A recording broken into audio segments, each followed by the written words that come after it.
मत्ता एक भक्तिर्विशिष्यते यो ही ज्ञानी नोर्थमहम साचा मम प्रिया। इसमें से जो परम ज्ञानी और शुद्ध भक्ति में लगा रहता है वो सर्वश्रेष्ठ है, क्योंकि मैं उसे अत्यंत प्रिय हूँ और वो मुझे प्रिय है। इन चारों में से सबसे श्रेष्ठ किसको बताया गया है? ज्ञानी, क्योंकि वो भगवान के बारे में जानता है और आगे बढ़ना चाहता है। तो भगवान क्या बता रहे हैं? इनमें से जो परम ज्ञानी है और शुद्ध भक्ति में लगा रहता है, मतलब उसको कोई इच्छा नहीं है, ठीक है, वो कुछ नहीं चाहता है भगवान से, वो केवल भगवान की सेवा करना चाहता है। मेरा काम है भगवान की सेवा करना, दैट्स ऑल।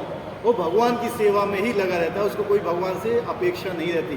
भगवान उसको नरक में भेजें, स्वर्ग में भेजें, फिर से जन्म दें, उसको मारे काटे, कुछ भी करें, लेकिन वो भगवान के ऊपर कभी दोष नहीं देता है। इसलिए क्या होता है ना, शुद्ध भक्त जो बनता है, जो बनने की रास्ते पे आता है, उसके जीवन में काफ़ी परेशानियां हो सकती हैं,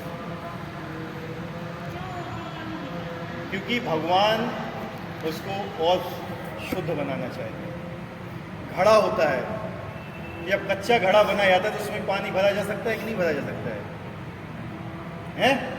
क्या होगा? उसको क्यों आग में डाला जाता है?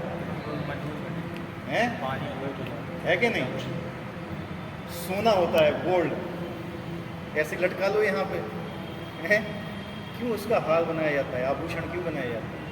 अच्छा, सुंदर लगे देखें। इसलिए भगवान भी क्या करते हैं, हमें पकाते हैं कि और सुंदर लगे, लोग देखें, इसको जानें। भगवान चाहते हैं कि मेरे भक्त का गुणगान मुझसे ज़्यादा हो। ये भगवान की इच्छा होती है, जो मेरा भक्त है मुझसे भी ज़्यादा गुणगान। सोने का गुणगान नहीं होता है, लेकिन सोने का जो आभूषण बनता है उसका गुणगान ज़्यादा होता है, क्योंकि उसको तपाया गया है, सोने जलाया गया है, कूटा गया है, मारा गया है। इसी वजह जो घड़ा होता है, आग में जलाया जाता है, हफ्तों हफ्तों भर तक। सूरज की क्यों प्रशंसा होती है? सूर्य की प्रकाश देता है, लेकिन प्रकाश देने से पहले वो जलता है, ठीक है। इसलिए भगवान क्या करते हैं, पकाते हैं उसको, हैं? सब्जी कब टेस्टी लगती है? जब पकती है बढ़िया तरीके से, कच्ची खा लो नहीं तो, हैं? इसलिए भगवान हमारी परीक्षा लेते हैं। ऐसे नहीं कि हमारा भक्त ऐसा ही है, कच्चा घड़ा है अभी। तो महाराज को, प्रहलाद महाराज को देखो, उनके साथ उनके पिताजी ने कितनी वो की थी, कितनी परीक्षाएं ली थी, और वो सब में सक्सेस हुए थे। पांडवों को देखो, भगवान के शुद्ध भक्त क्या नहीं हुआ तो उनके साथ, हमारे साथ एक के साथ ऐसा हो गया तो बाहर में जाए भगवान, ठीक है। हमारी ये स्थिति है। भौतिक इच्छाओं के समस्त कलमश से मुक्त आत्म जिज्ञासु, धनहीन तथा ज्ञानी, ये सब शुद्ध भक्त बन सकते हैं।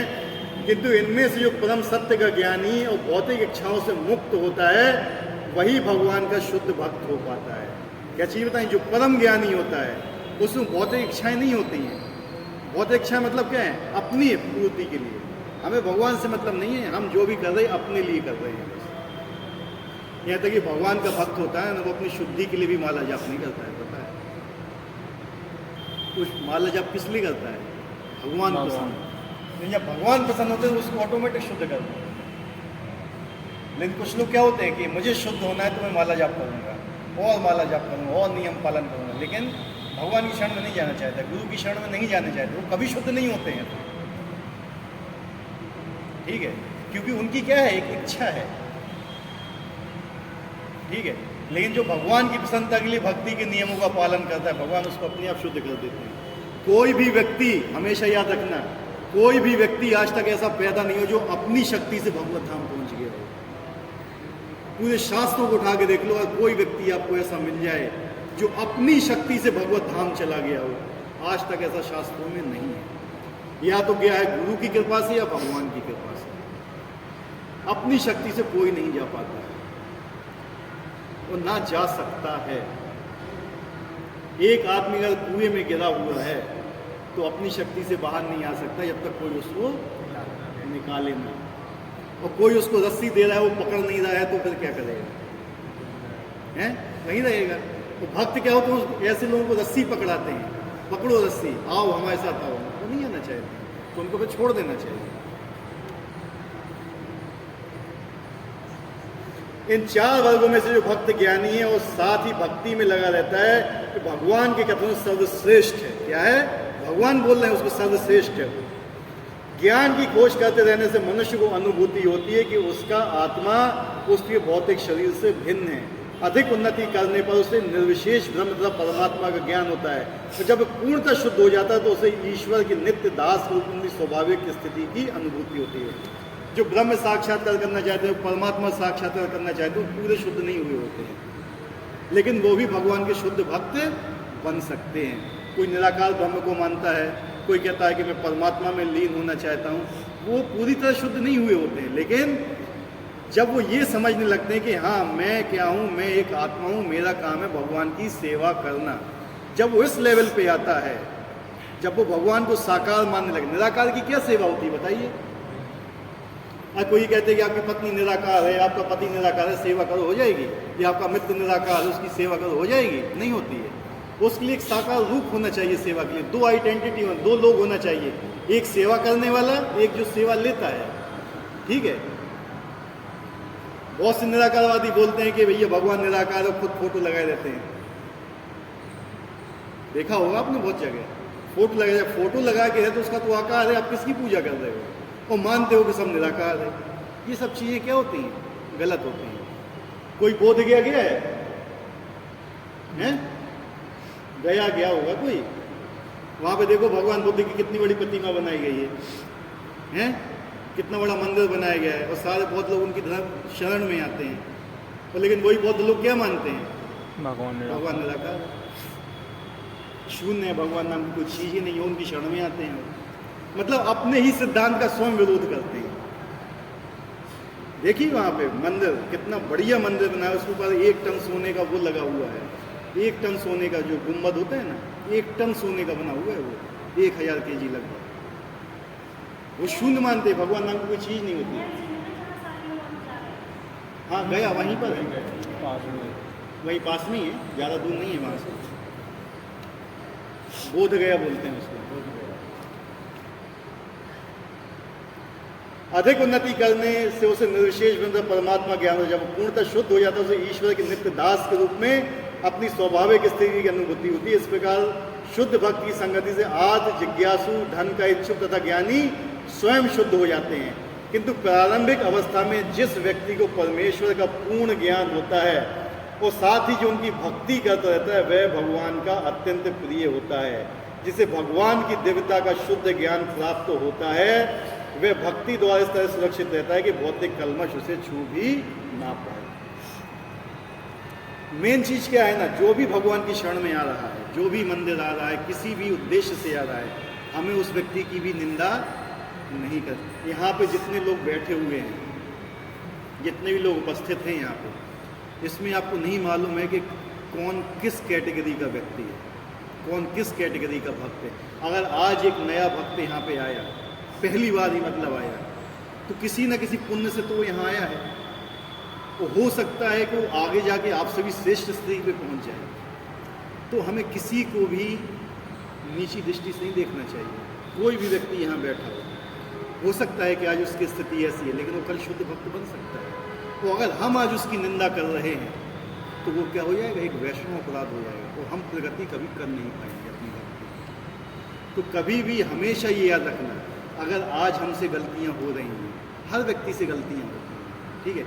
अगर आज किसी से गलती हो रही है, तो अगर हम उसकी गलती पे ही फोकस कर रहे हैं, तो हम उसके अंदर के गुण को नहीं देख रहे हैं कि भगवान की शरण में आया हुआ है, हमारा विनाश हो जाएगा। किसका विनाश होगा? हमारा। क्योंकि हमने उसके प्रति एक गलत धारणा बना के रखी।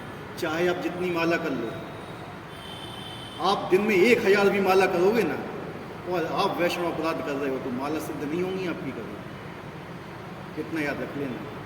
अगर आप अपने जो यहाँ पे उपस्थित लोग हैं, जो भी संप्रदाय में उपस्थित लोग हैं, जो किसी भी संप्रदाय में हैं और भगवान के नियम पर चल रहे हैं, अगर आप उसके अंदर दोष देख रहे हो, अगर दोष देख रहे हो उसको सुधारने की भावना से, वो चीज़ हो जाती है अलग। लेकिन उसमें देखना चाहिए कि उसको दोष देखने का अधिकार है आपके पास।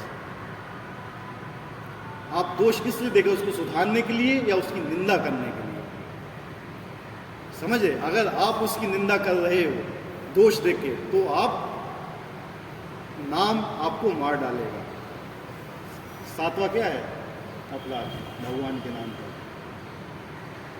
ठीक है, नाम केवल पर, ये भी बहुत खतरनाक है। इसलिए जो अपराध बताए गए हैं भक्ति में बहुत डेंजर है। ये किसी भी भक्ति का भी निंदा नहीं करना। हो सकता है कि आज वो कुछ गलत काम कर रहा है, आज उसकी चेतना इतनी शुद्ध नहीं है, तो आप उसके लिए क्या है, भगवान से प्रार्थना कर सकते हो, हे भगवान ये जो भक्त है, मैं इसके लिए अपनी तरफ से प्रार्थना करता हूँ कि इसकी चेतना को शुद्ध कीजिए, कि जो आज ये कुछ गलत रास्ते पे चल रहा है ये शुद्ध हो जाए और सही रास्ते पे आए। हमें प्रार्थना करना चाहिए उसके लिए, ये नहीं कि हमें उसके अंदर दोष देना चाहिए, उसको और नीचा दिखाना चाहिए, ऐसा नहीं करना चाहिए। तो ये बताया जा रहा है मेरे लिए।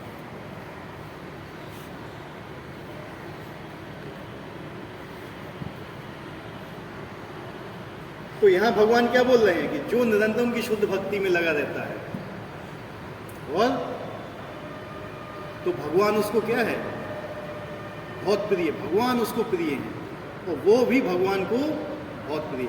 अगर आपको भगवान को जानने की जिज्ञासा है, आप ज्ञानी हो, आप जानते हो कि मैं शरीर नहीं मैं आत्मा हूँ, इसको क्या बोलते हैं, ज्ञान।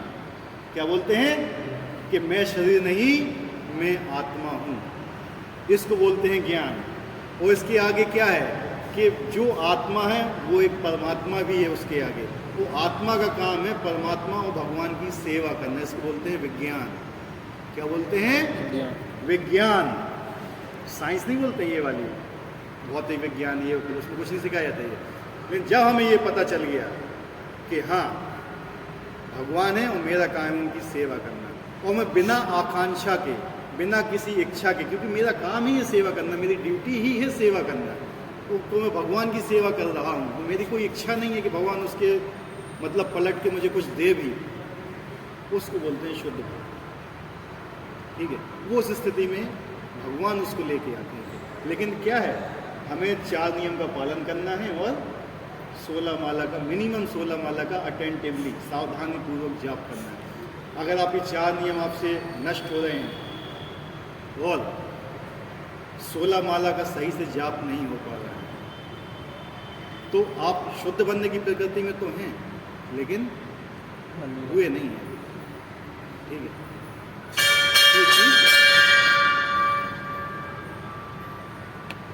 जैसे कोई व्यक्ति दिल्ली जाना चाहता है, टिकट लेता है दिल्ली का ना, तो ऐसा नहीं है कि सेम टाइम दिल्ली पहुंच जाएगा।